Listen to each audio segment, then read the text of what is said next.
On May 12th, Hamas freed an Israeli-American soldier who had been captive in Gaza for over 19 months, serving as a goodwill gesture to the Trump administration that might pave the way for a new ceasefire with Israel. Edan Alexander was the first hostage freed following Israel's breakdown of an 8-week truce with Hamas in March, which resulted in intense bombardments on Gaza.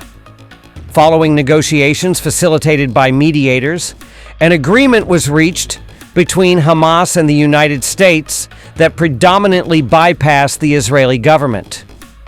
In contrast to many other captives, Edan Alexander was freed without a publicly declared ceasefire between Israel and Hamas, underscoring the unsuccessful attempts to achieve a wider peace agreement. Does Trump's deal with Hamas offer a glimpse of U.S.-Israel fallout? Netanyahu stated that Alexander's release demonstrated the advantages of increasing military pressure on Hamas. Nonetheless, opponents pointed out the shortcomings of this strategy, as his release was primarily due to U.S. influence rather than Israeli efforts.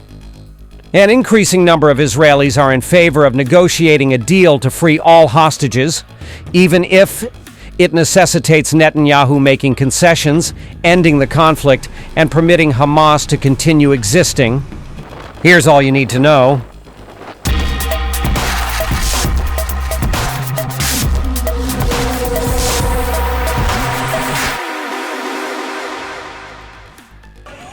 Hamas announced its intention to release hostage Edan Alexander shortly before U.S. President Donald Trump's Middle East tour, the first official foreign trip of his second term.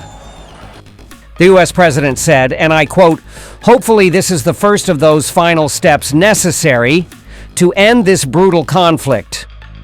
Trump, who is traveling to Saudi Arabia, Qatar, and the United Arab Emirates, is not scheduled to stop in Israel. Netanyahu stated that the release of Edan Alexander was secured due to the military pressure from Israel and the diplomatic influence exerted by Trump.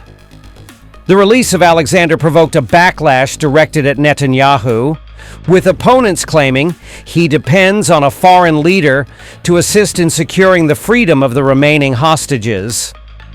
Opponents argue that Netanyahu's determination to continue the conflict in Gaza is driven by political considerations. An Israeli delegation is headed to Qatar for talks on ending the war in Gaza. The Hostages and Missing Families Forum, which represents relatives of hostages, welcomed the news. Following Edan Alexander's release, the Hostages and Missing Families Forum called upon the Israeli Prime Minister to declare his willingness to engage in negotiations aimed at securing the return of all remaining hostages and concluding the conflict. However, Israel says it still plans to escalate its Gaza offensive. According to a statement from Netanyahu's office, Israel did not offer any concessions in exchange for Alexander's release, and only agreed to establish a safe corridor to facilitate his return. Israel has vowed to step up its military actions, which involves taking control of Gaza and displacing a significant portion of its inhabitants once more. Just prior to the now collapsed ceasefire, Israel prevented all goods from entering the Palestinian territory, exacerbating the humanitarian disaster and raising alarms over the potential for famine if the blockade continues. Israel claims these measures are intended to compel Hamas to agree to a ceasefire on terms favorable to Israel.